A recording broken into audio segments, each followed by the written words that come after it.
ദേ ആ കാണുന്ന കുഞ്ഞി പ്ലാവിലെ ഫസ്റ്റത്തെ ചക്ക വീണ് കിടക്കണതാണ് കേട്ടോ നിങ്ങളിപ്പോൾ കാണുന്നത്.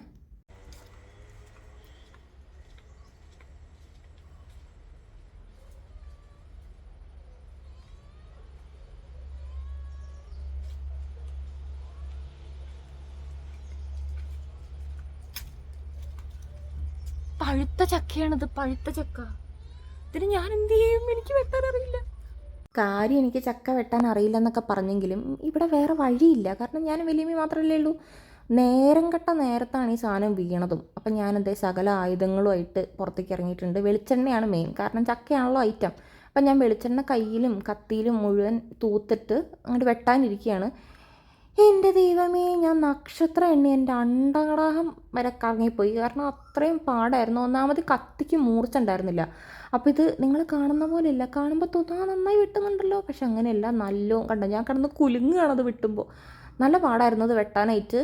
പിന്നെ വല്യമ്മ എല്ലാവിധ സഹായത്തിനും സപ്പോർട്ടിനും ബാക്കിലുണ്ടായിരുന്നു. വല്യമ്മ പറഞ്ഞു തരുന്നതനുസരിച്ചിട്ടാണ് ഞാൻ വെട്ടണത്. അല്ലാണ്ട് എനിക്കിത് വെട്ടാറിയാൻ പാടില്ല. ഒരു മുഴുവൻ ചക്കയൊക്കെ കണ്ട് ഒറ്റയ്ക്ക് നിന്നാൽ ഞാനിങ്ങനെ മേപ്പോട്ട് നോക്കി നിൽക്കേണ്ടി വരും. അപ്പോൾ അതേ വല്യമ്മ ബാക്കിൽ നിന്ന് പറഞ്ഞു തരുന്നുണ്ട്, അവിടെ വെട്ടു, ഇങ്ങനെ വെട്ടു, അങ്ങനെ വെട്ടു. അങ്ങനെയാണ് ഞാൻ വെട്ടണത്. ഒരുവിധം വെട്ടിയെടുത്തു എന്ന് വേണമെങ്കിൽ പറയാം. പക്ഷേ എനിക്ക് ഫുള്ളായിട്ട് പറ്റിയില്ല കേട്ടോ. ഞാൻ ബാക്കി വല്യമ്മയ്ക്ക് കൊടുത്തു. കണ്ട, ബാക്കി വല്യമ്മയാണ് ഇരുന്ന് വെട്ടുന്നതും ചുള പറിക്കുന്നതും ഒക്കെ. എന്നിട്ട് എനിക്കിങ്ങനെ തരും. അപ്പം ഞാനിങ്ങനെ തിന്നും. മധുരം ഉണ്ടായിരുന്നു, പക്ഷേ ചെറിയൊരു ചവർപ്പ് ഏതൊക്കെയോ ഭാഗത്തായിട്ടുണ്ടായിരുന്നു. പക്ഷെ നമുക്ക് ആ മധുരം ഫീൽ ചെയ്യാൻ പറ്റും. കാരണം അതിൻ്റെ തൊലിയുടെ ഇടയിലായിട്ട് ആ ചുളയുടെ അടുത്തായിട്ട് ഇങ്ങനെ കണ്ടോ ഒരു ഇങ്ങനെ വരണ്ടിരിക്കുന്നുണ്ട്. അതാണ് ആ കയ്പ്പിന് കാരണം. ചെറിയൊരു ചവർപ്പാണ്, പക്ഷെ അതുകൊണ്ട് ഒരു സുഖം കിട്ടിയില്ല. അപ്പോൾ ഞങ്ങൾ വിചാരിച്ചു ചക്കക്കുരു മാറ്റി വെക്കാം. അപ്പോൾ ചക്കക്കുരു എന്തിനെങ്കിലും കറിയൊക്കെ വെക്കാമല്ലോ. അപ്പോൾ ചക്കക്കുരുവായിട്ട് മാറ്റുന്നുണ്ട്. കണ്ടോ, ക്രീം കുട്ടിച്ചാത്ത ചക്കക്കുരുവൊക്കെ വരുന്നു കയ്യിൽ നിന്ന്. എന്നിട്ട് ബാക്കിയുള്ള ചുളയൊക്കെ നമ്മൾ വെട്ടി എടുക്കുകയാണ്. ചുള എടുക്കുന്നില്ല, സത്യത്തിൽ ചക്കക്കുരുവാണ് എടുക്കുന്നത്. അതിൽ നിന്ന് തിന്നാൻ കൊള്ളാവുന്ന ചുള കണ്ടുപിടിച്ച് തിന്നുക ഞാൻ, എന്നല്ലാണ്ട് വേറെ ഗുണമൊന്നും അതിനില്ല. പക്ഷെ മധുരമുണ്ട്, അതാണ് ഓർക്കുമ്പോൾ ഒരു സങ്കടം. നമുക്ക് ഫുള്ള് തിന്നാൻ പറ്റിയില്ല.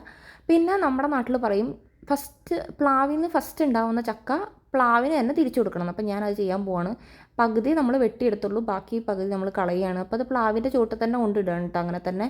അപ്പോൾ പ്ലാവിന് നാണം വരുന്നതാണ് പറയുന്നത്. അപ്പോൾ പിന്നെ പ്ലാവ് നല്ല ചക്ക തരുമെന്ന് ഞാൻ കാരണവന്മാർ പറഞ്ഞു കേട്ടിട്ടുള്ളതാണ് കേട്ടോ. എന്നിട്ട് അതിൽ നിന്ന് പേപ്പർ എടുത്തിട്ട് ഞാൻ കത്തിക്കാനിടുന്നുണ്ട്. അപ്പോൾ എന്തായാലും പ്ലാവിന് നാണം വരും, അല്ലെങ്കിൽ വരട്ടെ എന്ന് ആശംസിച്ചുകൊണ്ട് ഞാൻ ആ ചക്കേനെ പ്ലാവിന് തന്നെ സമർപ്പിച്ചിട്ടുണ്ട്. അങ്ങനെ നമ്മൾ പറയും അങ്ങനെയൊക്കെ ചെയ്യണമെന്ന്. അപ്പോൾ അതെ, ഞാൻ ടാറ്റ കൊടുക്കുകയാണ്. Bye bye.